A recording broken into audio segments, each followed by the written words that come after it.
ਬਿਸਮਿल्लाहिर्रहमानिर्रहीम ਤੇ अस्सलाम वालेकुम। 28 ਦਸੰਬਰ ਪਾਕਿਸਤਾਨ ਦੇ ਵਿੱਚ ਹਫਤੇ ਦੀ ਦੁਪਹਿਰ ਤੇ ਅੱਜ ਦੇ ਪੰਜਾਬੀ ਵੀਲੌਗ 'ਚ ਚੜ੍ਹਦੇ ਤੇ ਲਹਿੰਦੇ ਪੰਜਾਬ ਦੇ ਸੱਜਣਾ ਤੇ ਮਿੱਤਰਾਂ, ਭੈਣਾਂ ਤੇ ਭਰਾਵਾਂ, ਮਾਵਾਂ ਤੇ ਬਜ਼ੁਰਗਾਂ ਨੂੰ ਜੀ ਆਇਆਂ। ਅੱਜ ਦੀ ਪਹਿਲੀ ਖਬਰ ਜਿੱਤੇ ਅਸੀਂ ਚਾਨਣ ਪਾਉਣਾ ਉਹ ਰਾਣਾ ਸਨਾਉल्ला ਸਾਹਿਬ ਦੀ ਆਫਰ ਹੈ, ਉਹ ਡੀਲ ਦੀ ਆਫਰ ਹੈ ਜਿਹੜੀ ਹੁਣ ਉਹਨਾਂ ਨੇ ਖੁੱਲ੍ਹ ਕੇ ਮੁਸਲਿਮ ਲੀਗ ਨੂਨ ਨੇ ਇਮਰਾਨ ਖਾਨ ਨੂੰ ਆਫਰ ਕਰ ਦਿੱਤੀ ਹੈ।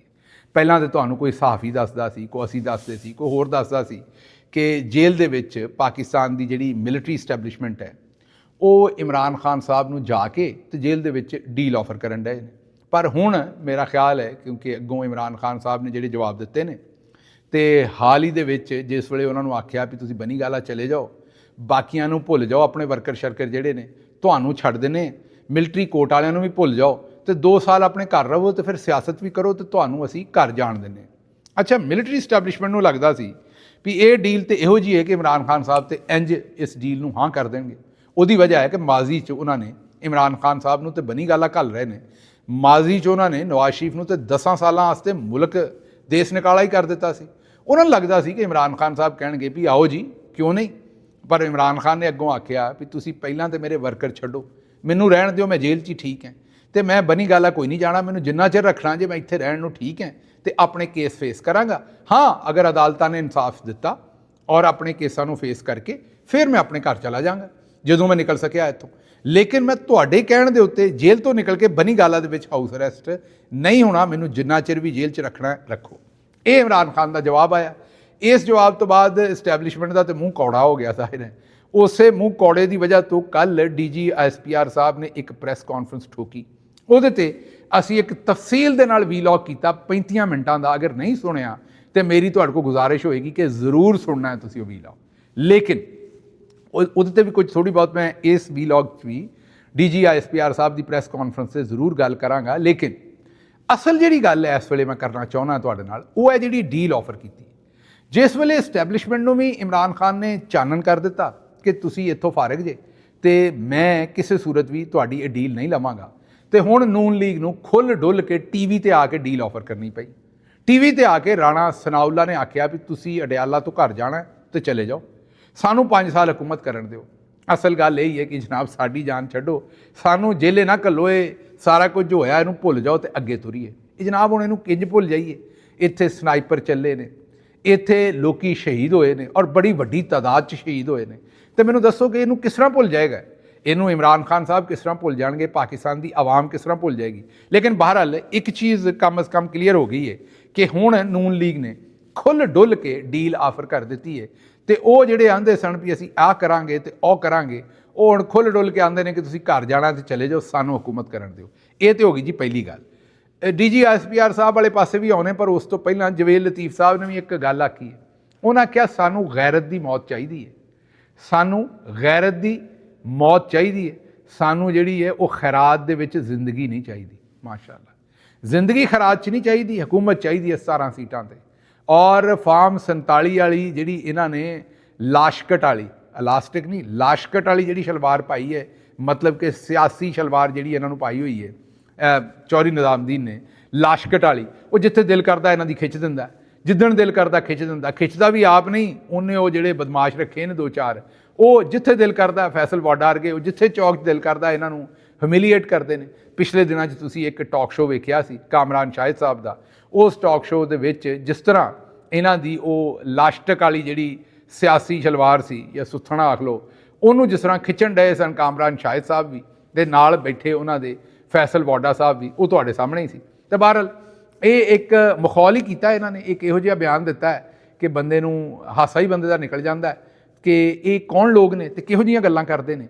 ਇੱਕ ਪਾਸੇ ਇਹ ਪੈਰੀਂ ਪਏ ਨੇ, ਬੂਟ ਚੱਟਣ ਡਏ ਨੇ, ਤੇ ਦੂਸਰੇ ਪਾਸੇ ਆਉਂਦੇ ਨੇ ਵੀ ਸਾਨੂੰ ਜਨਾਬ ਗੈਰਤ ਦੀ ਜਿਹੜੀ ਹੈ ਉਹ ਮੌਤ ਚਾਹੀਦੀ ਹੈ, ਖੈਰਾਤ ਦੀ ਜ਼ਿੰਦਗੀ ਨਹੀਂ ਚਾਹੀਦੀ। ਹਾਲਾਂਕਿ ਇਹਨਾਂ ਦੇ ਲੀਡਰ ਨੇ ਤਾਂ ਹਮੇਸ਼ਾ ਖੈਰਾਤ 'ਚ ਜਾਂ ਮੇਰਾ ਮਤਲਬ ਹੈ 2 ਨੰਬਰੀ ਕਰਕੇ ਹਕੂਮਤ ਲਈ ਜਾਂ ਡੀਲ ਕਰਕੇ ਤੇ ਬਾਹਰ ਨਿਕਲ ਗਏ, ਇਹੀ ਕੰਮ ਕਰਦੇ ਰਹੇ। ਔਰ ਇਸੇ ਪਾਰੋਂ ਹੀ ਇਸੇ ਗੱਲ ਦੇ ਗਿੱਝੇ ਇਸਟੈਬਲਿਸ਼ਮੈਂਟ ਨੇ ਇਮਰਾਨ ਖਾਨ ਨੂੰ ਵੀ ਬਿਲਕੁਲ ਉਸੇ ਤਰੀਕੇ ਨਾਲ ਡੀਲ ਕਰਨ ਦੀ ਕੋਸ਼ਿਸ਼ ਕੀਤੀ। ਨਤੀਜਾ ਤੁਹਾਡੇ ਸਾਹਮਣੇ।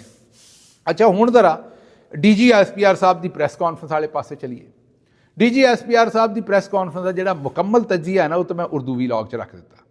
ਇੱਥੇ ਕੋਈ 2-4 ਗੱਲਾਂ ਤੁਹਾਡੇ ਸਾਹਮਣੇ ਸਿਰਫ ਰੱਖ ਦੇਣਾ। ਗੱਲਾਂ ਉਹਨਾਂ ਕੀਤੀਆਂ ਨੇ ਬੁਨਿਆਦੀ ਤੌਰ ਤੇ 3, ਵੈਸੇ ਤੇ ਉਹ ਤੁਸੀਂ ਉਹਨਾਂ ਗੱਲਾਂ ਨੂੰ 5 ਵੀ ਆਖ ਸਕਦੇ ਹੋ, 7 ਵੀ, 10 ਵੀ, 15 ਵੀ, ਲੇਕਿਨ ਜਿਹੜੀਆਂ ਅਸਲ ਗੱਲਾਂ ਨੇ ਨਾ, ਜਿਹੜੇ ਏਰੀਆ ਨੇ, ਉਹ 3 ਹੀ ਨੇ।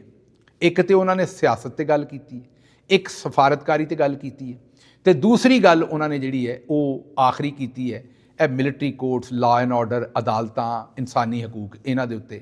ਇਹਦੇ ਵਿੱਚ ਹੀ ਜ਼ਾਹਿਰ ਹੈ ਸੋਸ਼ਲ ਮੀਡੀਆ ਔਰ ਸਾਰਾ ਕੁਝ, ਇਹ ਉਹਨਾਂ ਨੇ ਗੱਲਾਂ ਕੀਤੀਆਂ ਨੇ। ਇਹਦੇ ਵਿੱਚ ਉਹਨਾਂ ਨੇ ਜਿਹੜੀ ਅਸਲ ਦੇ ਵਿੱਚ ਗੱਲ ਦੱਸੀ ਹੈ ਵੀ ਮੁਲਕ ਸਾਡਾ ਹੈ, ਜਿਵੇਂ ਸਾਡਾ ਦਿਲ ਕਰੇਗਾ ਉਵੇਂ ਚਲਾਵਾਂਗੇ, ਤਾਂ ਤੁਸੀਂ ਸਾਰੇ ਇਹਦੇ 'ਚ ਖਾਮ-ਖਾਓ। ਇਹ ਮੈਂ ਨਹੀਂ, ਇਹ ਸਰਲ ਅਲਮੇਡਾ ਸਾਹਿਬ ਨੇ ਆਖਿਆ। ਉਹਨਾਂ ਨੇ ਆਖਿਆ ਹੈ ਕਿ ਜੀ ਇਹ ਪ੍ਰੈਸ ਕਾਨਫਰੰਸ ਦਾ ਮਤਲਬ ਇਹ ਹੀ ਸੀ ਵੀ ਮੁਲਕ ਸਾਡਾ ਹੈ ਤਾਂ ਤੁਸੀਂ ਸਾਰੇ ਐਵੇਂ ਹੀ ਬਾਈ ਚਾਂਸ ਇੱਥੇ ਆ ਗਏ। ਇਹ ਗੱਲ ਸੱਚੀ ਹੈ।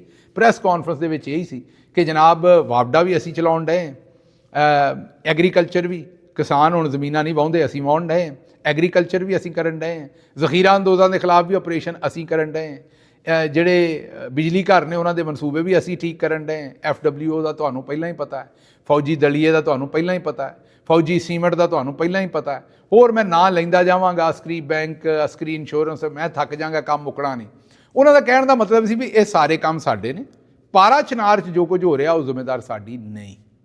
ਉਹਨਾਂ ਆਖਿਆ ਉਹ KP ਹਕੂਮਤ ਦੀ ਹੈ, ਉਹ KP ਹਕੂਮਤ ਦੀ ਉੱਥੇ ਜਿਹੜੀ ਕਤਲੋ ਗਾਰਤ ਹੋਣ ਡਈ ਹੈ, ਉੱਥੇ ਜਿਹੜੇ ਗਲ ਵੱਢਣ ਡਏ ਨੇ ਲੋਕਾਂ ਦੇ, ਉਹਨਾਂ ਆਖਿਆ ਉਹ ਸਾਡੀ ਉਹ ਸਾਡਾ ਕੰਮ ਨਹੀਂ, ਉਹ ਕੰਮ KP ਹਕੂਮਤ ਦਾ ਹੈ। ਔਰ ਦੂਜਾ ਉਹਨਾਂ ਆਖਿਆ ਵੀ ਅਸੀਂ ਇਹ ਸਾਰੇ ਕੰਮ ਕਰਾਂਗੇ, ਮਤਲਬ ਕਿ ਅਸੀਂ 8 ਫਰਵਰੀ ਦਾ ਇਲੈਕਸ਼ਨ ਵੀ ਚੋਰੀ ਕਰਾਂਗੇ, ਅਸੀਂ ਇਮਰਾਨ ਖਾਨ ਤੇ 200 ਕੇਸ ਵੀ ਬਣਾਵਾਂਗੇ, ਅਸੀਂ ਭੰਨ ਤੋੜ ਵੀ ਪੂਰੀ ਕਰਾਂਗੇ, ਲੋਕਾਂ ਨੂੰ ਚੁੱਕਾਂਗੇ, ਤਬਾਹੀ ਮਚਾਵਾਂਗੇ, ਜੋ ਮਰਜ਼ੀ, ਪਰ ਸਾਡੇ ਖਿਲਾਫ ਕੋਈ ਸੀ ਨਾ ਕਰੇ, ਗੱਲ ਨਾ ਕਰੇ।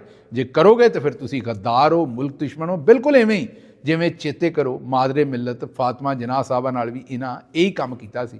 ਉਹਨਾਂ ਦੇ ਬਾਰੇ ਵੀ ਅਯੂਬ ਖਾਨ ਸਾਹਿਬ ਇਹੋ ਜਿਹੀਆਂ ਹੀ ਜਿਹੜੀਆਂ ਨੇ ਅਖਬਾਰਾਂ 'ਤੇ ਸੁਰਖੀਆਂ ਲਵਾਉਂਦੇ ਸਨ। ਫਿਰ ਗਾਂਹ ਤੁਰੇ ਹੋ, ਅੱਗੋਂ ਉਹਨਾਂ ਨੇ ਇਹ ਆਖਿਆ ਕਿ ਇਹ ਜਿਹੜੇ ਸੋਸ਼ਲ ਮੀਡੀਆ ਵਾਲੇ ਮੁੰਡੇ ਨੇ ਇਹ ਮੁਲਕ ਤੋਂ ਬਾਹਰ ਬੈਠੇ ਨੇ ਔਰ ਇਹ ਕਿਸੇ ਦੇ ਕਾਬੂ 'ਚ ਨਹੀਂ। ਉਹਨਾਂ ਆਖਿਆ ਜਿਹੜੀ ਇੱਥੇ ਲੀਡਰਸ਼ਿਪ ਹੈ ਉਹ ਤਾਂ ਸਾਡੇ ਕਾਬੂ 'ਚ ਹੈ। ਉਹਨਾਂ ਦੇ ਕਹਿਣ ਦਾ ਇਹ ਲਫ਼ਜ਼ ਨਹੀਂ ਸੀ, ਲੇਕਿਨ ਕਹਿਣ ਦਾ ਮਤਲਬ ਇਹ ਸੀ ਕਿ ਸੋਸ਼ਲ ਮੀਡੀਆ ਵਾਲੇ ਮੁੰਡੇ ਇਹ ਇੱਥੇ ਬੈਠੀ ਲੀਡਰਸ਼ਿਪ ਦੇ ਵੀ ਕਾਬੂ 'ਚ ਨਹੀਂ। ਜੇ ਹੁੰਦੇ ਤਾਂ ਜ਼ਾਹਿਰ ਹੈ ਫਿਰ ਉਹਨਾਂ ਨੇ ਕਾਬੂ ਕਰ ਹੀ ਲੈਣਾ ਸੀ। ਲੀਡਰਸ਼ਿਪ ਤੇ ਸਾਰੀ ਨੂੰ ਜ਼ਾਹਿਰ ਹੈ ਡਰਾ ਧਮਕਾ ਕੇ ਤੇ ਉਹਨਾਂ ਨੇ ਕੰਮ ਆਪਣਾ ਸਿੱਧਾ ਕੀਤਾ ਹੋਇਆ। ਇਸੇ ਲਈ ਪਿਛਲੇ ਦਿਨਾਂ 'ਚ ਤੁਸੀਂ ਵੇਖਿਆ ਸੀ ਕਿ ਟੈਲੀਵਿਜ਼ਨ 'ਤੇ ਇੱਕ ਬਹਿਸ ਚੱਲ ਪਈ ਸੀ ਵੀ ਇਮਰਾਨ ਖਾਨ ਦਾ ਜਿਹੜਾ ਟਵਿੱਟਰ ਅਕਾਊਂਟ ਹੈ ਉਹਨੂੰ ਕਿਸੇ ਤਰੀਕੇ ਨਾਲ ਪਾਕਿਸਤਾਨ ਦੇ ਵਿੱਚ ਲੈ ਆਓ। DG ISPR ਸਾਹਿਬ ਨੇ ਆਖਿਆ ਵੀ ਇਹ ਜਿਹੜੀ ਲੀਡਰਸ਼ਿਪ ਹੈ ਇੱਥੇ ਲੋਕਲ, ਉਹਨਾਂ ਦੇ ਇਖਤਿਆਰ 'ਚ ਨਹੀਂ ਹੈਗੇ। ਇਹ ਮੁੰਡੇ ਤੇ ਕੁੜੀਆਂ ਜਿਹੜੇ ਸੋਸ਼ਲ ਮੀਡੀਆ ਵਾਲੇ ਨੇ ਬੇਨਾਮੀ, ਇਹ ਬੜੇ ਮੂੰਹ ਜ਼ੋਰ ਨੇ ਤੇ ਇਹ ਕਿਸੇ ਦੀ ਨਾ ਗੱਲ ਸੁਣਦੇ ਨੇ ਤੇ ਮੁਲਕੋਂ ਬਾਹਰ ਬੈਠੇ ਨੇ ਤੇ ਇੰਤਸ਼ਾਰੀ ਟੋਲਾ ਨੇ ਤੇ ਇਹ ਉੱਥੋਂ ਬਹਿ ਕੇ ਇੰਤਸ਼ਾਰ ਫੈਲਾਉਣ ਡਏ। ਹਾਲਾਂਕਿ ਅਸੀਂ ਅਗਰ ਤਜਜ਼ੀਆ ਕਰੀਏ ਇਹਦਾ ਇਮਾਨਦਾਰੀ ਨਾਲ, ਪਿੰਡਾਂ 'ਚ ਬੈਠੇ ਲੋਕ ਤੁਹਾਨੂੰ ਦੱਸਣਗੇ ਸਾਰੇ ਕਿ ਜਦੋਂ ਵਿਆਹਾਂ ਸ਼ਾਦੀਆਂ ਦੇ ਉੱਤੇ ਨਕਲਾਂ ਵਾਲੇ ਆਉਂਦੇ ਸਨ, ਉਹ ਜਿਹੜੇ ਮਜ਼ਾਕ ਕਰਦੇ ਸਨ, ਨਕਲਾਂ ਵਾਲੇ ਚਮੋਟਾ ਹੁੰਦਾ ਸੀ ਉਹਨਾਂ ਦੇ ਹੱਥ ਦੇ ਵਿੱਚ, ਤੇ ਉਹ ਵੀ ਆ ਕੇ ਇਹੀ ਆਂਦੇ ਸਨ ਵੀ ਉਹ ਆਏ ਜਿਨ੍ਹਾਂ ਢਾਕੇ ਬੰਬ ਚਲਾਏ। ਉਦੋਂ ਨਿੱਕੇ ਹੁੰਦਿਆਂ ਤਾਂ ਸਾਨੂੰ ਸਮਝ ਨਹੀਂ ਸੀ, ਮੈਂ ਪਹਿਲਾਂ ਵੀ ਤੁਹਾਨੂੰ ਦੱਸਿਆ 1-2 ਵਾਰੀ ਵੀ ਇਹਦਾ ਕੀ ਮਤਲਬ ਹੈ। ਫਿਰ ਹੌਲੀ ਹੌਲੀ ਪਤਾ ਲੱਗਾ ਵੀ ਜਿਹੜਾ ਬਿਲਕੁਲ ਨਕੰਮਾ ਬੰਦਾ ਹੋਵੇ ਜਾਂ ਕੁਛ ਨਾ ਕਰ ਸਕਦਾ ਹੋਵੇ ਜਾਂ ਜਿਹਦੇ ਬਾਰੇ ਇਹ ਕਹਿਣਾ ਹੋਵੇ ਕਿ ਇਹ ਤਾਂ ਬਿਲਕੁਲ ਹੀ ਨਕੰਮਾ ਹੈ, ਇਹ ਕਿਸੇ ਕੰਮ ਦਾ ਨਹੀਂ ਹੈ, ਉਹ ਜਦੋਂ ਕਿਤੇ ਆ ਕੇ ਬਹਿੰਦਾ ਸੀ ਤੇ ਉਹਦੇ ਬਾਰੇ ਆਂਦੇ ਸੀ ਵੀ ਉਹ ਆਏ ਜਿਨ੍ਹਾਂ ਢਾਕੇ ਬੰਬ ਚਲਾਏ। ਅੱਛਾ, ਅਸੀਂ ਬਹਿ ਕੇ ਸੋਚਦੇ ਸਾਂ ਵੀ ਯਾਰ ਇਹ ਬੰਦਾ ਤੇ ਕਦੀ ਦੂਜੇ ਪਿੰਡ ਨਹੀਂ ਗਿਆ, ਨਾ ਇਹਨੂੰ ਸਾਈਕਲ ਚਲਾਉਣਾ ਆਉਂਦਾ, ਇਹ ਢਾਕੇ ਕਿਵੇਂ ਚਲਾ ਗਿਆ, ਉੱਥੇ ਨੇ ਬੰਬ ਕਿਵੇਂ ਚਲਾ ਦਿੱਤੇ, ਇਹਦੇ ਕੋਲੋਂ ਤਾਂ ਇੱਥੇ ਗੁੱਲੀ ਡੰਡਾ ਸਿੱਧਾ ਨਹੀਂ ਖੇਡਿਆ ਜਾਂਦਾ ਤੇ ਇਹ ਢਾਕੇ ਕਿਵੇਂ ਅਪੜਿਆ ਤੇ ਬੰਬ ਕਿਵੇਂ ਚਲਾ ਦਿੱਤੇ। ਉਦੋਂ ਨਿੱਕੇ ਹੁੰਦਿਆਂ ਨਿੱਕਾ ਦਿਮਾਗ ਸੀ, ਉਹਦੇ ਸਮਝ ਹੀ ਨਹੀਂ ਸੀ ਆਉਂਦੀ। ਹੌਲੀ ਹੌਲੀ ਵੱਡੇ ਹੋਏ ਤੇ ਪਤਾ ਲੱਗਾ ਵੀ ਢਾਕੇ 'ਚ ਸਾਡੇ ਨਾਲ ਜੋ ਕੁਝ ਹੋਇਆ ਉਹਦਾ ਮਖੌਲ ਬਣਾਉਂਦੇ ਨੇ। ਪੂਰੀ ਗੱਲ ਤੁਹਾਨੂੰ ਸੱਚੀ ਦੱਸੀਏ ਬੜਾ ਚਿਰ ਤੱਕ ਸਮਝ ਨਹੀਂ ਆਈ। ਫਿਰ 1971 ਦੀ ਜਦੋਂ ਹਿਸਟਰੀ ਪੜ੍ਹੀ, ਜੋ ਕੁਝ ਸਾਡੇ ਨਾਲ ਉੱਥੇ ਹੋਇਆ ਉਹ ਸਾਨੂੰ ਫਿਰ ਬਾਅਦ 'ਚ ਪਤਾ ਲੱਗਾ ਕਿ ਸਾਡੇ ਨਾਲ ਅਸਲ ਦੇ ਵਿੱਚ ਹੋਇਆ ਕੀ ਸੀ। ਤੇ ਉਦੋਂ ਵੀ ਉਹ ਬੇਸ਼ੱਕ ਵਿਆਹਾਂ ਸ਼ਾਦੀਆਂ 'ਤੇ ਜਿਹੜੇ ਮਸਖਰੇ ਆਉਂਦੇ ਸਨ, ਮਜ਼ਾਕ ਕਰਦੇ ਸਨ, ਉਹ ਜਾਂ ਪਿੰਡ ਕਿਸੇ ਤੂਤ ਜਾਂ ਪਿੱਪਲ ਦੇ ਜਾਂ ਬੋਰਡ ਦੇ ਥੱਲੇ ਬੈਠੇ ਬਾਬੇ ਤੇ ਉਹਨਾਂ ਦੇ ਕੋਲ ਪਿਆ ਹੋਇਆ ਹੁੱਕਾ ਤੇ ਹੁੱਕੇ ਦੇ ਨੀਚੇ 'ਤੇ ਜਦੋਂ ਵਾਰੀ ਬਦਲਦੀ ਸੀ ਉਸ ਵੇਲੇ ਜਿਹੜੀਆਂ ਉਹ ਗੱਲਾਂ ਕਰਦੇ ਸਨ, ਉਹ ਉਹੀ ਗੱਲਾਂ ਸਨ ਜਿਹੜੀਆਂ ਅੱਜ ਸੋਸ਼ਲ ਮੀਡੀਆ 'ਤੇ ਨੇ। ਉਸ ਵੇਲੇ ਵੀ ਬਾਬੇ ਖੁੱਲ੍ਹ ਕੇ ਆਉਂਦੇ ਸਨ ਵੀ ਯਾਹੀਆ ਨੇ ਮੁਲਕ ਤੋੜ ਦਿੱਤਾ, ਉਸ ਵੇਲੇ ਵੀ ਬਾਬੇ ਖੁੱਲ੍ਹ ਕੇ ਆਉਂਦੇ ਸਨ ਵੀ ਅਯੂਬ ਖਾਨ ਇਹ ਬੁਰਾ ਕੰਮ ਕਰ ਦਿੱਤਾ, ਉਸ ਵੇਲੇ ਵੀ ਆਉਂਦੇ ਸਨ ਵੀ ਜ਼ਿਆਉਲ ਹੱਕ ਨੇ ਇਹ ਕੰਮ ਭੈੜਾ ਕਰ ਦਿੱਤਾ। ਲੇਕਿਨ ਉਸ ਵੇਲੇ ਉਹਦੀ ਰੀਚ ਜਿਹੜੀ ਸੀ ਉਹ ਉਸੇ ਪਿੰਡ ਦੇ ਉਸ ਬੋਰਡ ਦੇ ਛਾਂ ਦੇ ਥੱਲੇ ਬੈਠੇ ਜਿਹੜੇ 10 15 20 ਬੰਦੇ ਸਨ, ਜਾਂ ਨਾਲ ਕਿਤੇ ਤਾਸ਼ ਕੁੱਟਣ ਵਾਲੀ ਢਾਣੀ ਹੁੰਦੀ ਸੀ, ਉਹ ਬੈਠੇ ਤਾਸ਼ ਕੁੱਟਣ ਡਏ ਹੁੰਦੇ ਸਨ, ਜਾਂ ਕਿਸੇ ਹੋਰ ਕਿਸੇ ਚਬਾਰੇ ਤੇ ਬੈਠੇ ਬੰਦੇ ਜਾਂ ਕਿਸੇ ਹੋਰ ਚੌਕ ਦੇ ਵਿੱਚ ਜਾਂ ਕਿਸੇ ਥੜੇ ਤੇ ਉੱਥੇ ਜਾਂ ਕਸਾਈ ਦੇ ਫੱਟੇ ਤੇ ਜਾਂ ਨਾਈ ਦੀ ਦੁਕਾਨ ਜਾਂ ਮੋਚੀ ਦੀ ਦੁਕਾਨ ਕਿਸੇ ਵੀ ਜਗ੍ਹਾ ਤੇ ਬੈਠੇ ਲੋਕ ਗੱਲਾਂ ਤੇ ਹੀ ਕਰਦੇ ਸਨ ਜਿਹੜੀਆਂ ਹੁਣ ਕਰਦੇ ਨੇ ਲੋਕੀ। ਗੱਲਾਂ ਇਹ ਹੀ ਤਨਕੀਦੀ ਕਰਦੀਆਂ ਸਨ, ਤਨਕੀਦੀ ਗੱਲਾਂ ਹੀ ਹੁੰਦੀਆਂ ਸਨ ਵੀ ਉਹ ਆਏ ਜਿਹਨਾਂ ਟਾਕੇ ਬੰਬ ਚਲਾਏ। ਲੇਕਿਨ ਉਹਨਾਂ ਗੱਲਾਂ ਦੀ ਘਾਟ ਇਸ ਤੋਂ ਘੱਟ ਸੀ ਵੀ ਉਸੇ ਪਿੰਡ 'ਚ, ਉਸੇ ਚੌਕ 'ਚ, ਉਸੇ ਬੋਹੜ ਦੇ ਦਰਖਤ ਦੇ ਥੱਲੇ ਹੀ, ਬੂਟੇ ਦੇ ਥੱਲੇ ਹੀ, ਉੱਥੇ ਹੀ ਉਹ ਰਹਿ ਜਾਂਦੀਆਂ ਸਨ। ਬੋਹੜ ਦੇ ਦਰਖਤ ਦਾ ਰੁੱਖ ਸੁਣਦਾ ਸੀ ਉਹ ਗੱਲਾਂ, ਜਾਂ ਉਹ ਲੋਕੀ ਸੁਣਦੇ ਸਨ ਤੇ ਗੱਲ ਗਾਂਹ ਨਹੀਂ ਸੀ ਤੁਰਦੀ। ਹੁਣ ਰੌਲਾ ਕੀ ਬਣਿਆ? ਉਹੀ ਆਵਾਮ ਹੈ ਆਮ, ਉਹਨਾਂ ਦੇ ਹੱਥ ਦੇ ਵਿੱਚ ਛਿੱਤਰ ਆ ਗਿਆ। ਛਿੱਤਰ ਮਤਲਬ ਇਹ ਜਿਹੜਾ ਫੋਨ ਹੈ, ਸਮਾਰਟਫੋਨ, ਮਤਲਬ ਜਿਹੜਾ ਛਿੱਤਰ ਕਹਿਣ ਦਾ ਮਤਲਬ ਮੇਰਾ ਵੀ ਸਿੱਧਾ ਹੁੰਦਾ ਹੈ ਨਾ ਫੋਨ ਬਿਲਕੁਲ, ਤੇ ਇਹ ਛਿੱਤਰ ਵਰਗਾ ਹੁੰਦਾ ਹੈ। ਤੇ ਇਹ ਜਿਹੜਾ ਫੋਨ ਆ ਗਿਆ ਇਹਦੇ ਵਿੱਚ ਹੁਣ ਲੋਕਾਂ ਨੂੰ ਜ਼ੁਬਾਨ ਉਹੀ ਹੈ, ਗੱਲਾਂ ਉਹੀ ਲਿਖਦੇ ਨੇ ਲੋਕੀ। ਕੋਈ ਗਾਲ ਕੱਢਦਾ ਹੈ, ਕੋਈ ਗਾਲ ਤੋਂ ਬਗੈਰ ਗੱਲ ਲਿਖਦਾ ਹੈ। ਆਮ ਆਵਾਮ ਹੈ ਨਾ, ਉਹਨਾਂ ਦੀ ਆਪਣੀ ਜ਼ੁਬਾਨ ਹੈ, ਆਪਣਾ ਤਰੀਕਾ, ਆਪਣਾ ਐਕਸਪ੍ਰੈਸ਼ਨ ਹੈ, ਉਹ ਗੱਲਾਂ ਉਹੀ ਕਰਦੇ ਨੇ। ਲੇਕਿਨ ਉਹ ਜਿਹੜੀਆਂ ਗੱਲਾਂ ਨੇ ਉਹ ਦੂਰ ਤੱਕ ਬੜੀਆਂ ਆਪੜਦੀਆਂ ਨੇ, ਉਹਨਾਂ ਦੀ ਰੀਚ ਬੜੀ ਹੈ। ਤੇ ਬੇਨਾਮੀ ਕਿਉਂ ਨੇ ਲੋਕੀ? ਬੇਨਾਮੀ ਇਸ ਤੋਂ ਨੇ ਲੋਕੀ, ਜਿਵੇਂ ਹਿਟਲਰ, ਮੁਸਲੀਨੀ, ਦੂਜੇ ਜਿੱਥੇ ਜਿੱਥੇ ਜ਼ੁਲਮ ਹੁੰਦਾ ਸੀ ਉੱਥੇ ਉੱਥੇ ਲੋਕੀ ਡਰਦੇ ਸਨ। ਲੇਕਿਨ ਆਵਾਜ਼ ਤੇ ਚੁੱਕਣ ਨੂੰ ਦਿਲ ਕਰਦਾ ਹੈ ਨਾ, ਆਵਾਜ਼ ਤੋਂ ਤੇ ਬੰਦਾ ਨਹੀਂ ਰੁਕਦਾ ਨਾ। ਜਦੋਂ ਇਸ਼ਕ ਹੋ ਜਾਏ ਤੇ ਫਿਰ ਉਹ ਲੁਕਦਾ ਤੇ ਨਹੀਂ ਨਾ, ਬੰਦਾ ਦਿਲ ਤੇ ਕਰਦਾ ਹੈ ਭਾਵੇਂ ਲੁੱਕ ਕੇ ਹੀ ਕਰਨਾ ਪਵੇ। ਤੇ ਫਿਰ ਲੋਕੀ ਆਵਾਜ਼ ਚੁੱਕਦੇ ਨੇ ਤੇ ਨਾਮ ਬਦਲ ਬਦਲ ਕੇ ਚੁੱਕਦੇ ਨੇ। ਤੁਹਾਡੇ ਸਾਹਮਣੇ ਔਰੀਆ ਮਕਬੂਲ ਜਾਨ ਸਾਹਿਬ, ਇਜ਼ਹਾਰੁਲ ਹਕ ਸਾਹਿਬ, ਹੋਰ ਬੜੇ ਸਾਰੇ ਲੋਕ ਜਿਹੜੇ ਨੇ ਉਹ ਨਾਮ ਬਦਲ ਕੇ ਕਲਮੀ ਨਾਵਾਂ ਦੇ ਨਾਲ ਲਿਖਦੇ ਰਹੇ ਨੇ ਜਦੋਂ ਉਹਨਾਂ ਦੇ ਉੱਤੇ ਖਤਰਾ ਸੀ ਕਿ ਉਹਨਾਂ ਨੂੰ, ਉਹਨਾਂ ਦੀ ਲਿਖਾਈ ਦੀ ਵਜ੍ਹਾ ਤੋਂ ਉਹਨਾਂ ਨੂੰ ਚੁੱਕ ਲਿਆ ਜਾਏਗਾ। ਇਸੇ ਤੋਂ ਅੱਜ ਦੇ ਬੱਚੇ ਜਦੋਂ ਉਹਨਾਂ ਨੂੰ ਪਤਾ ਹੈ ਕਿ ਉਹਨਾਂ ਨੂੰ ਚੁੱਕ ਲਿਆ ਜਾਏਗਾ, ਉਹਨਾਂ ਦੇ ਮਾਂ-ਪਿਓ ਨੂੰ ਚੁੱਕ ਲਿਆ ਜਾਏਗਾ, ਤੇ ਉਹ ਕਲਮੀ ਨਾਵਾਂ ਤੋਂ, ਉਹ ਐਸੇ ਨਾਵਾਂ ਤੋਂ ਜਿੱਥੋਂ ਉਹਨਾਂ ਦੀ ਪਛਾਣ ਨਾ ਹੋਵੇ, ਉੱਥੋਂ ਟਵੀਟ ਕਰਦੇ ਨੇ, ਉੱਥੋਂ ਫੇਸਬੁੱਕ ਤੇ ਲਿਖਦੇ ਨੇ, ਉੱਥੋਂ ਅਪਰੋਚ ਕਰਦੇ ਨੇ। ਲੇਕਿਨ ਚੌਧਰੀ ਸਾਹਿਬ ਨੂੰ ਇੱਥੇ ਇਤਰਾਜ਼ ਹੈ ਕਿ ਇਹ ਬੇਨਾਮੀ ਨੇ। ਅੱਛਾ, ਚੌਧਰੀ ਸਾਹਿਬ ਕੋਲ ਇਹ ਨਹੀਂ ਕੋਈ ਪੁੱਛਦੇ ਵੀ ਇਹ ਫਿਰ ਲੋਕਾਂ ਨੂੰ ਇਹ ਬੇਨਾਮੀ ਐਡੇ ਪਸੰਦ ਕਿਉਂ ਨੇ, ਜਿਨ੍ਹਾਂ ਦਾ ਨਾ ਕੋਈ ਚਿਹਰਾ ਹੈ, ਨਾ ਕੋਈ ਨਾਂ ਹੈ, ਉਸ ਦੇ ਬਾਵਜੂਦ ਲੋਕੀ ਜਿਹੜੇ ਨੇ ਉਹ ਇਹਨਾਂ ਦੇ ਨਾਲ ਜੁੜੀ ਜਾਂਦੇ ਨੇ ਤੇ ਇਹਨਾਂ ਦੀਆਂ ਗੱਲਾਂ ਲੋਕਾਂ ਦੇ ਦਿਲਾਂ ਦੇ ਵਿੱਚ ਉਤਰੀ ਜਾਂਦੀਆਂ ਨੇ। ਵਜ੍ਹਾ ਇਹ ਹੈ ਵੀ ਉਹ ਗੱਲਾਂ ਜਿਹੜੀਆਂ ਨੇ ਉਹ ਖਾਲਸ ਕਰਦੇ ਨੇ, ਗੱਲਾਂ ਜਿਹੜੀਆਂ ਨੇ ਦੇਸੀ ਘਿਓ ਵਰਗੀਆਂ ਕਰਦੇ ਨੇ, ਗੱਲਾਂ ਜਿਹੜੀਆਂ ਨੇ ਉਹਨਾਂ ਦੀਆਂ ਸੰਘਣੀਆਂ ਨੇ, ਗੱਲਾਂ ਉਹਨਾਂ ਦੀਆਂ ਜਿਹੜੀਆਂ ਨੇ ਉਹ ਸੱਚ ਦੇ ਵਿੱਚ ਰੁੱਝੀਆਂ ਨੇ ਤੇ ਸੱਚ ਦੇ ਨਾਲ ਮਿੱਥੀਆਂ ਹੋਈਆਂ ਉਹ ਗੱਲਾਂ ਨੇ ਸਾਰੀਆਂ। ਬਹਰਹਾਲ ਮੁਖਤਸਰ ਗੱਲ ਇਹ ਹੈ ਕਿ ਇਹ ਜਿਹੜੇ ਬੇਨਾਮੀ ਅਕਾਊਂਟ ਨੇ ਇਹ ਵੀ ਤੇ ਚੌਧਰੀ ਸਾਹਿਬ ਨੇ ਸਿਖਾਏ ਸਨ। ਚੇਤੇ ਕਰੋ, ਉਮੇ ਹਰੀਮ, ਸਾਇਰਾ, ਮਾਇਰਾ, ਉਹ ਸਾਰੇ ਅਕਾਊਂਟ ਪਹਿਲਾਂ ਇਹਨਾਂ ਹੀ 5th ਜਨਰੇਸ਼ਨ ਤੇ ਇਹਨਾਂ ਬੱਚਿਆਂ ਕੋਲੋਂ ਬਣਵਾਏ ਸਨ। ਹੁਣ ਬੱਚਿਆਂ ਨੂੰ ਸਿਖਾ ਬੈਠੇ ਨੇ ਤੇ ਬੱਚੇ ਇਹਨਾਂ ਦੀ ਦਵਾਈ ਇਹਨਾਂ ਨੂੰ ਦੇਣ ਡਏ ਨੇ। ਬਹਰਹਾਲ DG ISPR ਸਾਹਿਬ ਦੀਆਂ ਹੋਰ ਵੀ ਕਈ ਗੱਲਾਂ ਸਨ। ਸ਼ਹੀਦਾਂ ਦਾ ਵੀ ਉਹਨਾਂ ਮਜ਼ਾਕ ਉਡਾਇਆ, ਆਖਿਆ ਉੱਥੇ ਕੋਈ ਗੋਲੀ ਨਹੀਂ ਚੱਲੀ, ਕੰਟੇਨਰ ਤੋਂ ਜਿਹੜਾ ਬੰਦਾ ਡਿੱਗਿਆ ਉਹਦੇ ਬਾਰੇ ਆਖਿਆ ਨਹੀਂ ਉਹਨਾਂ ਨੇ, ਲੇਕਿਨ ਉਹਨਾਂ ਦਾ ਦਿਲ ਕਰਦਾ ਸੀ ਵੀ ਇਹ ਆਖ ਦੇਣ ਵੀ ਉਹ ਰੇਂਜਰ ਨੇ ਨਹੀਂ ਸੀ ਸੁੱਟਿਆ, ਉਹਨੇ ਆਪੇ ਹੀ ਉਲਟਬਾਜੀ ਲੈ ਲਈ ਸੀ। ਤੇ ਮਤਲਬ ਉਹਨਾਂ ਬੜੀਆਂ ਸਾਰੀਆਂ ਗੱਲਾਂ ਕੀਤੀਆਂ ਜਿਨ੍ਹਾਂ ਦਾ ਹਕੀਕਤ ਨਾਲ ਕੋਈ ਨਾ ਤਾਲੁਕ ਸੀ, ਸੋਸ਼ਲ ਮੀਡੀਆ ਦੇ ਮਗਰ ਪੈ ਰਹੇ। ਲੇਕਿਨ ਮੁਖਤਸਰ ਗੱਲ ਇਹ ਸੀ, ਜਿਹੜੀ ਗੱਲ 71 'ਚ ਹੋਈ ਸੀ ਨਾ, ਉਹੀ ਗੱਲ ਅੱਜ ਉਹ ਕਹਿਣ ਡਏ ਸਨ। ਜਿਸ ਵੇਲੇ 71 'ਚ ਮੁਲਕ ਯਾਹਿਆ ਨੇ ਤੋੜ ਦਿੱਤਾ ਸੀ ਤੇ ਉਹਨਾਂ ਆਖਿਆ ਵੀ ਇਹ ਭੁੱਟੋ ਨੇ ਤੋੜਿਆ।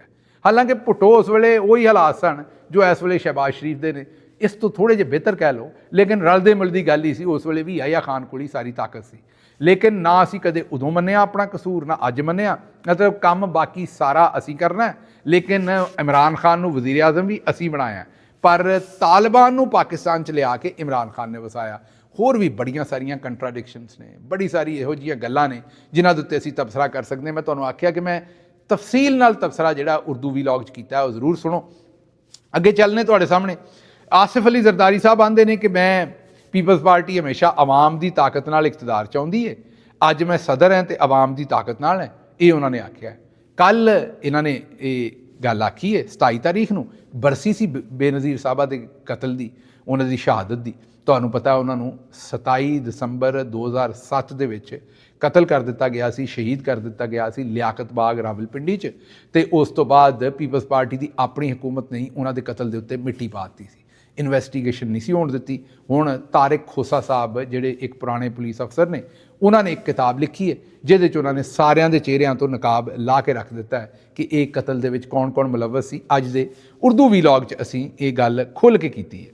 ਅੱਛਾ ਜੀ, ਅੱਗੇ ਤੁਹਾਡੇ ਸਾਹਮਣੇ ਗੱਲ ਰੱਖਣੇ ਉਹ ਹੈ ਕਿ ਭਾਰਤ ਜਿਹੜਾ ਉਹ ਉੱਥੇ ਅਕਲੀਅਤਾਂ ਗੈਰ ਮਹਿਫੂਜ਼ ਨੇ। ਭਾਰਤ ਦੇ ਵਿੱਚ ਅਕਲੀਅਤਾਂ ਗੈਰ ਮਹਿਫੂਜ਼ ਨੇ।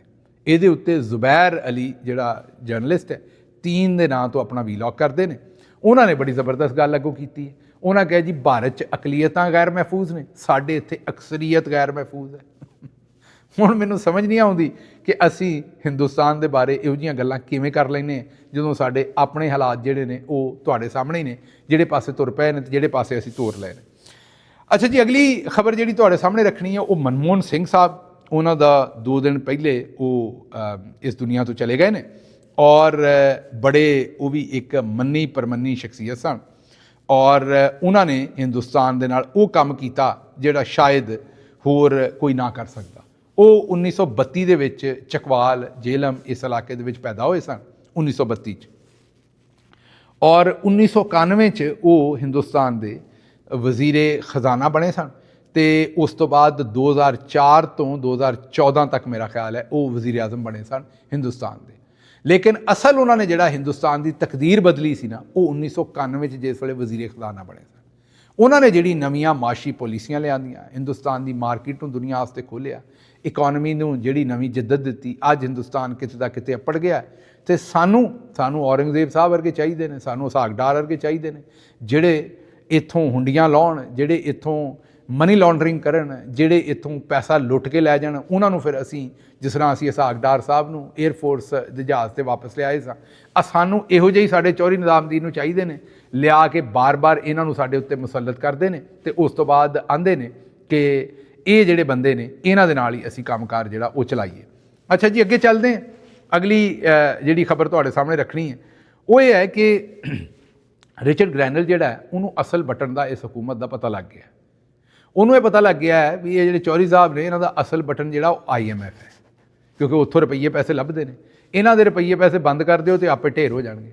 ਉਹਨਾਂ ਨੂੰ ਇਹਨਾਂ ਦੇ ਅਸਲ ਬਟਨ ਦਾ ਪਤਾ ਲੱਗ ਗਿਆ ਅਤੇ ਮੇਰਾ ਖਿਆਲ ਹੈ ਉਹ ਹੁਣ ਦੱਬਣਾ ਸ਼ੁਰੂ ਹੋ ਗਏ ਨੇ। ਉਹਨਾਂ ਨੇ ਆਪਣੇ ਇੱਕ ਟਵੀਟ 'ਚ ਹੁਣ IMF ਨੂੰ ਵੀ ਟੈਗ ਕਰ ਦਿੱਤਾ ਅਤੇ ਉਹਨਾਂ ਨੂੰ ਵੀ ਉਹਨਾਂ ਨੇ ਆਖਿਆ ਵੀ ਬਈ ਇਹ ਕੀ ਹੋਣ ਡਿਆ ਅੱਜ, ਇਹਦੇ ਬਾਰੇ ਤਾਂ ਦੱਸੋ। ਇਹਦੇ 'ਤੇ ਵੀ ਜ਼ਰਾ ਥੋੜ੍ਹੀ ਜਿਹੀ ਰੌਸ਼ਨੀ ਪਾਵਾਂਗੇ ਆਉਣ ਵਾਲੇ ਦਿਨਾਂ 'ਚ ਕਿ ਕਿਤੇ IMF ਨੇ ਕਿਤੇ ਜਵਾਬ ਦੇ ਛੱਡਿਆ ਅੱਗੋਂ ਅਤੇ ਫਿਰ ਮਾਮਲੇ ਜਿਹੜੇ ਨੇ ਉਹ ਕਿਤੇ ਬਹੁਤੇ ਖਰਾਬ ਨਾ ਹੋ ਜਾਣ।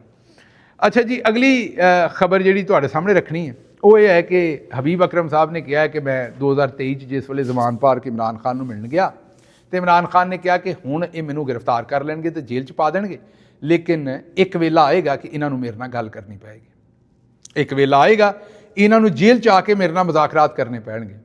ਹਬੀਬ ਅਕਰਮ ਆਂਦਾ ਕਿ ਮੈਨੂੰ ਇਹ ਲੱਗਾ ਕਿ ਇਮਰਾਨ ਖਾਨ ਸਾਹਿਬ ਨੂੰ ਹੁਣ ਐਵੇਂ ਹੀ ਝੌਲਾ ਪੈਣ ਡਿਆ, ਗੱਲ ਇੰਜ ਨਹੀਂ ਹੈ। ਵੇਲਾ ਇਮਰਾਨ ਖਾਨ ਸਾਹਿਬ ਦੇ ਹੱਥੋਂ ਨਿਕਲ ਗਿਆ ਅਤੇ ਹੁਣ ਵੇਲਾ, ਤਾਕਤ, ਅਵਾਮੀ ਪਜ਼ੀਰਾਈ ਜਾਂ ਚੰਗੇ ਦਿਨ ਦੋਹਰੇ ਇਮਰਾਨ ਖਾਨ ਸਾਹਿਬ 'ਤੇ ਨਹੀਂ ਆਉਣੇ। ਉਹਨਾਂ ਆਖਿਆ ਲੇਕਿਨ ਅੱਜ ਮੈਂ ਜੋ ਕੁਝ ਵੇਖਣ ਡਿਆ ਮੈਂ ਹੈਰਾਨ ਹੋ ਗਿਆ ਔਰ ਮੈਂ ਸਮਝਦਾ ਵੀ ਅੱਜ ਵੀ ਸਿਆਸਤ ਦਾ ਜਿਹੜਾ ਕਿੰਗ ਮੇਕਰ ਹੈ ਉਹ ਇਮਰਾਨ ਖਾਨ ਹੈ ਅਤੇ ਉਹਦੀਆਂ ਗੱਲਾਂ ਸੱਚੀਆਂ ਹੋਈਆਂ ਨੇ ਅਤੇ ਮੁੜ ਕੇ ਹੁਣ ਇਹਨਾਂ ਨੂੰ ਜੇਲੇ ਵੀ ਜਾਣਾ ਪੈਣ ਡਿਆ। ਅਤੇ ਤੁਹਾਡੇ ਸਾਹਮਣੇ ਰਾਣਾ ਸਨਾਉੱਲਾ ਦਾ ਬਿਆਨ ਵੀ ਹੈ ਜਿਹੜਾ ਉਹਨੇ ਦੇ ਛੱਡਿਆ ਕਿ ਜਨਾਬ ਕਿਸੇ ਨਾ ਕਿਸੇ ਤਰੀਕੇ ਦੇ ਨਾਲ ਜਿਹੜਾ ਉਹ ਤੁਸੀਂ ਬੇਸ਼ੱਕ ਡਿਆਲਾ ਤੋਂ ਘਰ ਚਲੇ ਜਾਓ, ਬਸ ਸਾਨੂੰ ਹਕੂਮਤ ਕਰਨ ਦਿਓ। ਅਗਲੀ ਖਬਰ ਇਹ ਹੈ ਜੀ ਕਿ ਜਾਪਾਨ ਨੇ ਹੁਣ ਸਾਡੀ ਜਿਹੜੀ ਕੌਮ ਦੀ ਇੱਕ ਬੇਟੀ ਹੈ ਮਲਾਲਾ ਯੂਸਫਜ਼ਈ, ਉਹਨੂੰ ਹੁਣ ਆਪਣੇ ਨਿਸਾਬ 'ਚ ਸ਼ਾਮਲ ਕਰ ਲਿਆ ਤਾਲੀਮ ਦੇ 'ਚ ਔਰ ਉਹਦੇ ਬਾਰੇ ਪੜ੍ਹਾਉਣਗੇ ਔਰ ਇੱਕ ਹੀਰੋ ਦੇ ਤੌਰ 'ਤੇ ਉਹਨੂੰ ਆਪਣੀਆਂ ਕਿਤਾਬਾਂ ਦੇ ਵਿੱਚ ਪੇਸ਼ ਕਰਨਗੇ। ਚਲੋ ਮਲਾਲਾ ਸਾਹਿਬਾ ਨੂੰ ਵੀ ਮੁਬਾਰਕ, ਪਾਕਿਸਤਾਨ ਨੂੰ ਵੀ ਮੁਬਾਰਕ, ਲੇਕਿਨ ਅਸੀਂ ਮਲਾਲਾ ਯੂਸਫਜ਼ਈ ਸਾਹਿਬਾ ਨੂੰ ਇਹ ਚੇਤੇ ਕਰਾਉਣਾ ਹੈ ਕਿ ਤੁਸੀਂ ਪਾਕਿਸਤਾਨ ਦੀ ਬੇਟੀ ਹੋ ਔਰ ਪਾਕਿਸਤਾਨ ਦੀਆਂ ਜਿਹੜੀਆਂ ਔਰਤਾਂ ਨੇ ਉਹਨਾਂ ਨਾਲ ਬੜਾ ਜ਼ੁਲਮ ਹੋਇਆ। ਤੁਸੀਂ ਪੂਰੀ ਦੁਨੀਆ 'ਚ ਔਰਤਾਂ ਦੇ ਹਕੂਕ ਦੀ ਗੱਲ ਕਰਦੇ ਹੋ। ਯਾਸਮੀਨ ਰਾਸ਼ਦ ਸਾਹਿਬਾ ਜਿਹੜੀਆਂ ਨੇ ਉਹ ਤੁਹਾਡੇ ਸਾਹਮਣੇ ਕੈਂਸਰ ਦੀਆਂ ਮਰੀਜ਼ਾਂ ਵੀ ਨੇ ਅਤੇ ਤੁਹਾਡੀ ਵਾਲਦਾ ਨਹੀਂ ਬਲਕਿ ਤੁਹਾਡੀ ਨਾਨੀ ਦੀ ਉਮਰ ਦੀਆਂ ਨੇ। ਤੁਸੀਂ ਉਹਨਾਂ ਵਾਸਤੇ ਹਜੇ ਤੱਕ ਆਵਾਜ਼ ਨਹੀਂ ਚੁੱਕੀ। ਜ਼ਰੂਰ ਤੁਹਾਨੂੰ ਪਤਾ ਨਹੀਂ ਲੱਗਾ ਹੋਏਗਾ ਕਿਉਂਕਿ ਤੁਸੀਂ ਬੜੇ ਮਾਸ਼ਾਅੱਲਾ ਅੱਛੇ ਬੱਚੇ ਹੋ, ਸਾਡੀ ਤੇ ਛੋਟੀ ਭੈਣ ਵੀ ਹੋ, ਛੋਟੀ ਬੇਟੀ ਵੀ ਹੋ ਔਰ ਮੈਂ ਆਖਾਂਗਾ ਕਿ ਸਰਮਾਇਆ ਹੋ ਦੁਨੀਆ ਦੇ ਵਿੱਚ ਤੁਸੀਂ ਤੇ ਬੜਾ ਵੱਡਾ। ਲੇਕਿਨ ਮੈਨੂੰ ਲੱਗਦਾ ਵੀ ਤੁਹਾਡਾ ਧਿਆਨ ਨਹੀਂ ਪਿਆ, ਵਰਨਾ ਇਹ ਕਿਸ ਤਰ੍ਹਾਂ ਹੋ ਸਕਦਾ ਹੈ ਕਿ ਪਾਕਿਸਤਾਨ 'ਚ ਔਰਤਾਂ ਨਾਲ ਐਡਾ ਜ਼ੁਲਮ ਹੋ ਗਿਆ ਔਰ ਤੁਸੀਂ ਖਾਮੋਸ਼ ਹੀ ਰਹੇ ਹੋ ਅਜੇ ਤੱਕ। ਅਤੇ ਮੈਨੂੰ ਲੱਗਦਾ ਕਿਸੇ ਨੇ ਤੁਹਾਨੂੰ ਦੱਸਿਆ ਨਹੀਂ ਜਾਂ ਮਸਰੂਫ ਹੋਵੋਗੇ, ਨਹੀਂ ਪਤਾ ਲੱਗਦਾ। ਅਤੇ ਮਿਹਰਬਾਨੀ ਕਰਕੇ ਕਿਸੇ ਵੇਲੇ ਟਾਈਮ ਕੱਢ ਕੇ ਮਿਹਰਬਾਨੀ ਕਰਕੇ ਤੁਸੀਂ ਪਾਕਿਸਤਾਨ ਜਿਹੜਾ ਔਰਤਾਂ 'ਤੇ ਜ਼ੁਲਮ ਹੋ ਰਿਹਾ ਉਹਦੇ ਵਾਸਤੇ ਵੀ ਆਵਾਜ਼ ਚੁੱਕੋ। ਤੁਹਾਨੂੰ ਜਿਹੜੀ ਰੱਬ ਨੇ ਤਾਕਤ ਦਿੱਤੀ ਹੈ, ਨਾਂ ਦਿੱਤਾ ਹੈ, ਉਹਦਾ ਚਲੋ ਪਾਕਿਸਤਾਨ ਤੁਹਾਡਾ ਆਖਰ ਮੁਲਕ ਰਿਹਾ ਹੈ, ਹੁਣ ਨਹੀਂ ਤੇ ਲੇਕਿਨ ਕਦੇ ਤੇ ਰਿਹਾ ਨਾ, ਉੱਥੋਂ ਦੇ ਲੋਕਾਂ ਨੂੰ ਵੀ ਉਹਦਾ ਕੋਈ ਨਾ ਕੋਈ ਫਾਇਦਾ ਹੋਵੇ। ਮੈਨੂੰ ਇੱਥੋਂ ਦਿਓ ਇਜਾਜ਼ਤ ਤੇ ਰੱਬ ਰਾਖਾ।